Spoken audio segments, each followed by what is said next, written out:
Assalamualaikum warahmatullahi wabarakatuh. Perkenalkan, nama saya Ida Nurholida. Saya merupakan guru sosiologi di SMA Negeri 1 Pegandon, tepatnya di Kabupaten Kendal. Di sini saya merupakan mahasiswa PPG dalam jabatan kategori 2 di Universitas 11 Maret dengan NIM X90220814403.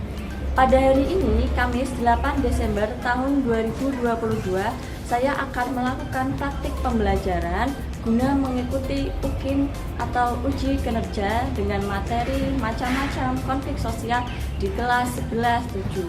Berikut ini merupakan video praktik pembelajaran saya. Selamat menyaksikan. Terima kasih. Assalamualaikum warahmatullahi wabarakatuh.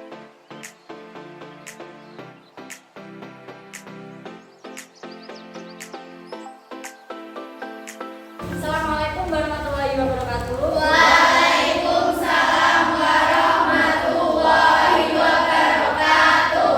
Sebelum kita mulai pelajaran hari ini, alangkah baiknya kita berdoa terlebih dahulu. Tolong kepala kelas menyiapkan untuk berdoa. Berdoa siap, gerak. Berdoa mulai. Berdoa selesai.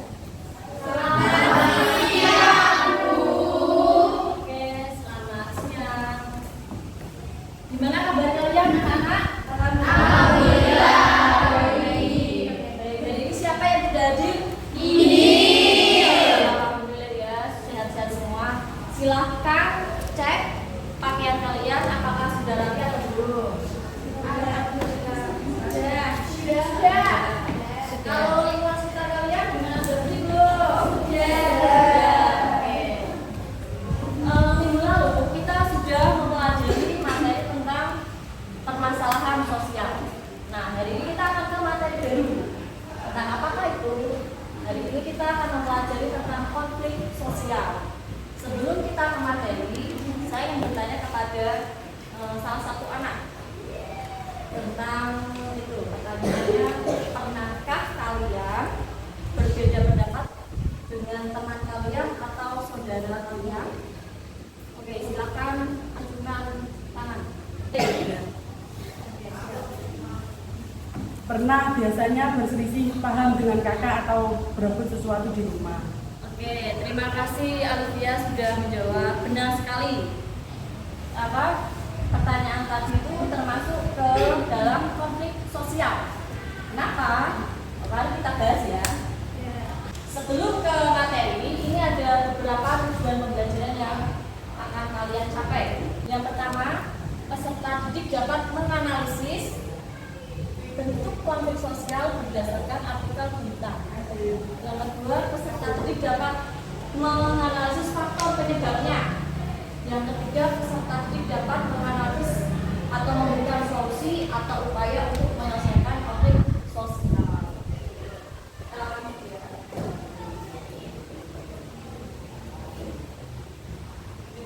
Definisi atau pengertian konflik sosial.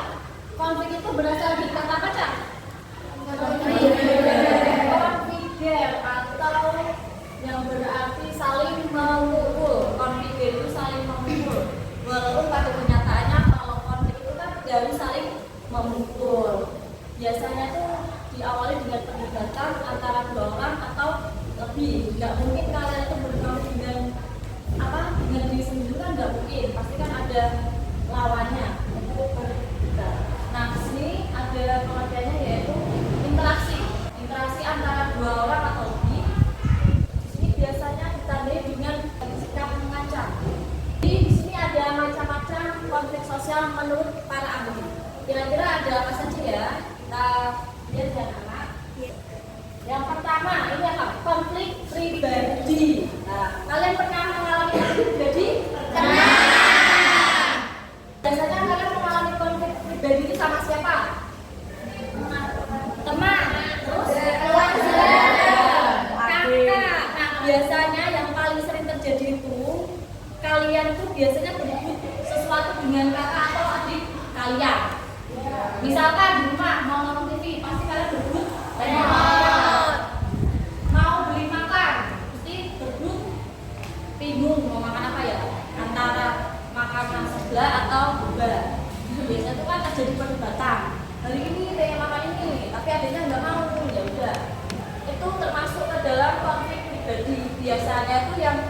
mengetahui konflik hanya pihak yang berkonflik. Nah, di sini ada contohnya. Biasanya pembagian warisan di dalam rumah atau keluarga. Biasanya orang-orang itu dengar nggak? Tahu nggak? Tidak. Nah, karena itu termasuk konflik pribadi. Konflik pribadi itu berarti bisa dikatakan sebagai konflik tertutup. Karena karena biasanya tuh pihak yang tahu hanya yang berkonflik saja. Ada pertanyaan? Belum. Kita lanjut ya. Selanjutnya ada konflik politik. Kalian pernah mendengar nggak tentang konflik politik? Biasanya terjadi saat apa? Pemilu. Menjelang pilkada. Ini sudah ramai ya, 2024 sudah ada muncul calonnya dari partai ini, sudah ada info katanya siapa gitu, si A, si B. Nah, konflik politik ini biasanya terjadi menjelang pemilu. Dulu pernah ada kasus waktu pilpres, sekeluarga itu sampai pecah gara-gara beda pilihan presiden. Yang satu milih nomor 1, yang satunya milih nomor 2.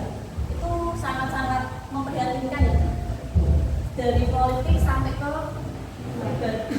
Oke, selanjutnya itu konflik rasial. Pernahkah kalian mendengar kata ras? Pernah. Biasanya ras itu apa, Cak? Identik dengan apa? Warna kulit. Ciri fisik manusia. Nah, biasanya itu karena Indonesia itu kan sangat sangat beragam. Jadi itu rawan sekali terjadi konflik rasial. Contohnya apa? Apa yang kalian tahu? Konflik antara ras kulit putih dan kulit hitam. Itu terjadi di mana ya? Afrika. Di Afrika Selatan. Kalian pernah mendengar tokoh Nelson Mandela? Nah, itu kan pejuang kulit hitam. Nah, karena itu kulit putih itu menganggap dirinya lebih baik daripada kulit hitam. Terus kalau di Jawa itu ada di Surakarta dulu terjadi konflik rasial juga. Itu kasusnya kaum pribumi itu kayak berkonflik dengan ras Tionghoa. Ras Tionghoa karena dia itu menganggap kayak ras Tionghoa itu bukan bagian dari Indonesia. Dulu ramai sekali itu konflik rasial tahun 98. Semua toko itu dijarah dan semua toko-toko itu dihancurkan yang punyanya ras Tionghoa atau orang keturunan campuran. Next, selanjutnya konflik antar kelas sosial. Pernahkah kalian mendengar konflik ini? Pernah. Konflik antar kelas sosial itu bisa dikatakan dengan konflik vertikal. Kenapa? Karena kelasnya berbeda. Ada kelas atas dan kelas bawah. Biasanya kelas atas itu diduduki oleh pemilik modal, dan kelas bawah biasanya kaum buruh atau karyawan. Di sini biasanya kaum bawah atau karyawan itu menuntut untuk kenaikan upah.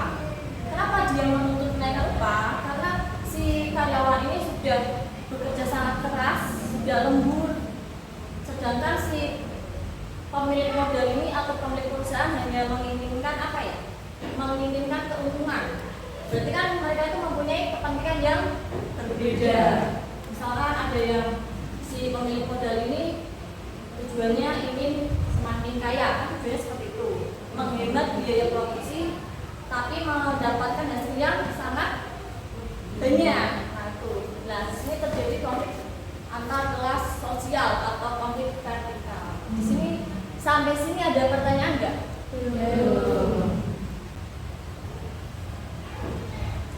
Konflik internasional. Ini negara apa? Korea Selatan. Korea Utara. Korea Selatan dan Korea Utara itu sebenarnya satu kesatuan, tapi mereka itu berkonflik. Karena apa? Dulu awalnya tuh si konflik Korea Utara ini waktu perang dingin itu didukung oleh, kalau Korea Utara Amerika. Rusia. Kalau yang Korea Selatan itu didukung oleh Amerika. Paham mereka pun juga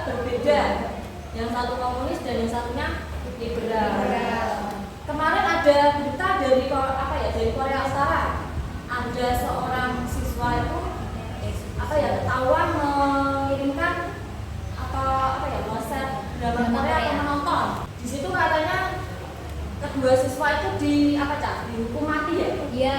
Karena apa ya? Kalau di Korea Utara itu sangat ketat sekali.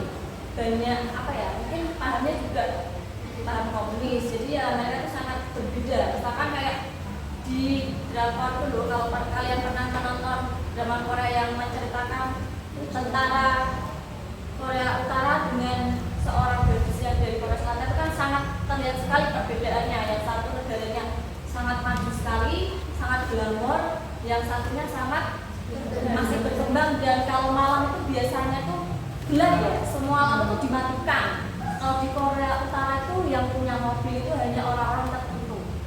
Kalau Korea Selatan semuanya punya mobil, jadi tuh perbedaannya sangat-sangat terlihat sekali. Nah itu pemicunya dulu dari perang ini. Jadi di perbatasan antara Korea Utara dan Korea Selatan itu biasanya dijaga oleh tentara-tentara yang sangat apa ya, siap dan sangat apa ya, keadaannya itu sangat tegas kalau menurut saya.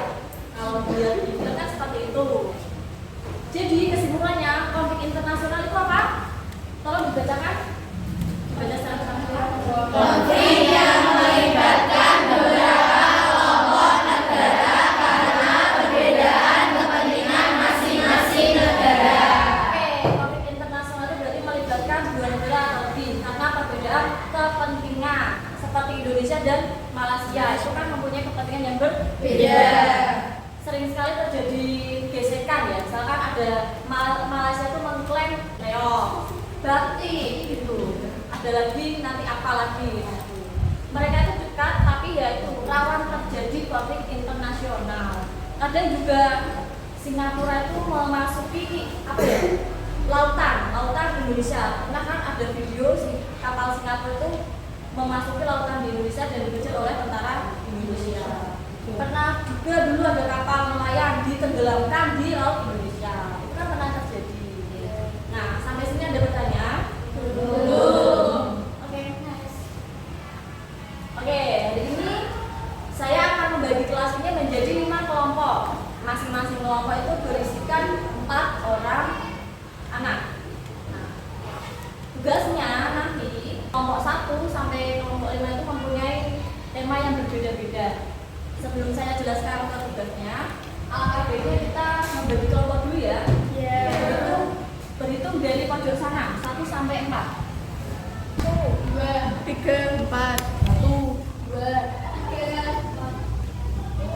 2, 3, 4. 1, 2, 3, 4. 1, 2, 3, 4. Silakan kalian ke kelompoknya masing-masing. Jangan berkerumun ya. Kelompok 1, 2, 3, 4, 5. Pokoknya ditata biar nggak berkerumun.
sudah selesai diskusi. Jadi kita mulai presentasinya dari kelompok 1 ya. Nanti kelompok 2 menanggapi. Silakan kelompok 1 untuk maju ke depan. Assalamualaikum warahmatullahi wabarakatuh. Waalaikumsalam warahmatullahi wabarakatuh. Perkenalkan, saya Syarifningsih dan rekan saya. Kami perwakilan dari kelompok 1 akan mempresentasikan hasil diskusi kami tentang konflik sosial yang akan disampaikan oleh rekan saya Saskia. Sebelumnya akan saya bacakan artikelnya terlebih dahulu. Jengkel diselingkuhi dan ditawar suami, istri Bung Karoma hasil kerja jadi TKI. Ponorogo, geger perselingkuhan seorang suami dengan wanita di dalam lain terungkap dan berakhir dengan pembongkaran rumah kembali terjadi di Ponorogo, Jawa Timur. Rumah bertere yang ditinggali pasangan suami istri akhirnya dihancurkan oleh keluarga istri. Sebab rumah dibawah oleh istri yang bekerja menjadi tenaga kerja Indonesia di luar negeri. Saat istri sudah dari negeri orang, sang suami yang tinggal di rumah malah asik selingkuh dengan wanita lain. Rumah bertere di Desa Karangmawar, Kecamatan Sukoharjo, Ponorogo ini dibongkar. Berarti usai jendela dan kaca rumah dilepas. Atap bangunan juga dihancurkan pada Rabu pagi. Aksi pembongkaran rumah ini dilakukan oleh keluarga Sunarti. Sebelumnya Sunarti menikah dengan Rohani pada tahun 2011 dan dikaruniai seorang anak. Ternyata saat Sunarti bekerja di luar negeri dan rumah sudah jadi, sang suami selingkuh dengan wanita lain, bahkan Rohani menjatuhkan talak cerai dan hendak menikah dengan perempuan lain. Karjianto menuturkan Sunarti dan Rohani sudah dimediasi untuk rujuk kembali, namun keduanya milih berpisah. Pembongkaran rumah ini kata dia sudah menjadi kesepakatan bersama. Sekarang sedang proses cerai umpamanya. Proses pembongkaran rumah masih berlangsung selama proses pembongkaran. Rohani tidak dapat dilokasi, sementara Sunarti masih bekerja menjadi TKI di Taiwan. Untuk analisisnya berikut akan disampaikan oleh rekan saya. Faktor penyebab konflik 1. Perselingkuhan suami dengan wanita lain. 2. Suami menceraikan istrinya. 3. Suami ingin menikahi wanita lain. Solusi penyelesaian konflik 1. Melakukan mediasi antara Sunarti dan Rohani untuk rujuk kembali. Akan tetapi mereka memilih untuk tidak bersama lagi. Silakan kelompok 2 untuk memberikan tanggapannya. Assalamualaikum warahmatullahi wabarakatuh. Waalaikumsalam warahmatullahi wabarakatuh. Perkenalkan, nama saya Laila Isabel Rubiana, perwakilan dari kelompok 2 ingin memberikan tanggapan kepada kelompok 1. Moderator dan penyaji sudah menyampaikan materi dengan jelas dan sangat baik. Materi disampaikan sudah bagus. Sekian, terima kasih. Terima kasih atas tanggapannya. Saya Syarifningsih dan rekan saya Saskia pamit undur diri. Wassalamualaikum warahmatullahi wabarakatuh.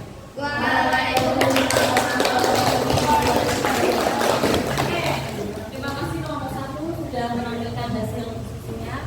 Selanjutnya, Assalamualaikum warahmatullahi wabarakatuh. Waalaikumsalam warahmatullahi wabarakatuh. Perkenalkan, kami perwakilan dari kelompok 4 ingin mempresentasikan hasil diskusi kami tentang konflik sosial. Sebelumnya perkenalkan, nama saya Farisa Ulayalila sebagai moderator dan saya bersama rekan saya yaitu Kaila Faryani sebagai penyaji. Sebelum hasil diskusi kami disampaikan oleh Kaila, saya akan membacakan artikel tentang konflik sosial. Buruh demo di Kemenker Jumat besok untuk upah naik 13%. Buruh dari Konfederasi Serikat Pekerja Indonesia atau KSPI akan menggelar aksi besar-besaran di kantor Kementerian Ketenagakerjaan atau Kemenker pada Jumat 4 November 2022. Presiden KSPI Said Iqbal mengatakan aksi akan dihadiri oleh puluhan ribu buruh yang berasal dari Jabodetabek. Adapun tuntutan dari aksi tersebut adalah menaikkan upah minimum 2023 sebesar 13%, tolak THK dengan alasan resisi, dan tolak Omnibus Law. Untuk hasil diskusi akan dibacakan oleh Khairul. Faktor penyebab konflik. 1. Buruh menuntut kenaikan upah sebesar 13%. 2. Buruh juga menolak PHK dengan alasan resesi serta menolak Omnibus Law. Solusi penyelesaian konflik. 1. Diadakan mediasi antara perwakilan buruh dengan cara menyampaikan tuntutan-tuntutan tersebut. Anda selesai presentasi, maka kelompok yang memiliki tugas untuk menanggapi silakan menanggapi. Ya. Assalamualaikum warahmatullahi wabarakatuh. Waalaikumsalam warahmatullahi wabarakatuh. Saya perwakilan dari kelompok 5 akan menanggapi presentasi dari kelompok 4. Untuk moderator sudah sangat bagus dan penyampaian materi sudah sangat jelas. Terima kasih. Wassalamualaikum warahmatullahi wabarakatuh. Terima kasih atas tanggapan dari kelompok 5. Saya Farisa Ulaya Lilandunga dan Kaila Alfariani pamit undur diri. Wassalamualaikum warahmatullahi wabarakatuh. Karena presentasi dari tiap-tiap kelompok sudah selesai, maka saya akan melakukan evaluasi pembelajar. Silakan kalian scan QR code di layar ini.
Sudah selesai kakak? Sudah. Mana nilai kalian? Baik. Alhamdulillah ya. Semoga nanti kedepannya lebih meningkat lagi. Bagaimana perasaan kalian setelah mengikuti pembelajaran hari ini?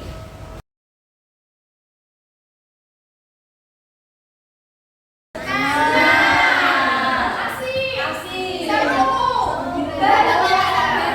Mendapatkan wawasan baru.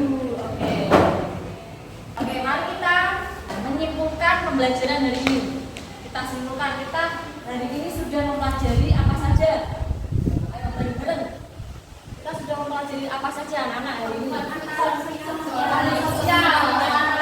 Ada apa? Kita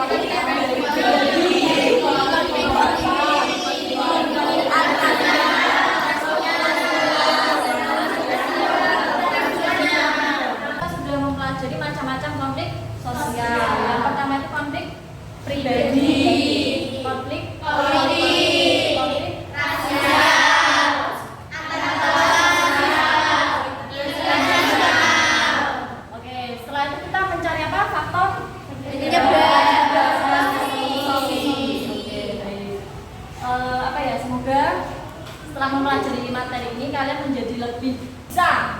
belajar materi konflik sosial menjadi lebih paham.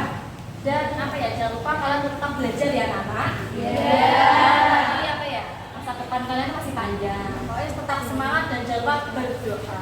Iya Bu. Oke, sebelum kita akhiri pertemuan hari ini, alangkah baiknya kita berdoa terlebih dahulu. Oke, silakan ketua kelasnya. Siap, ya. Berdoa mulai.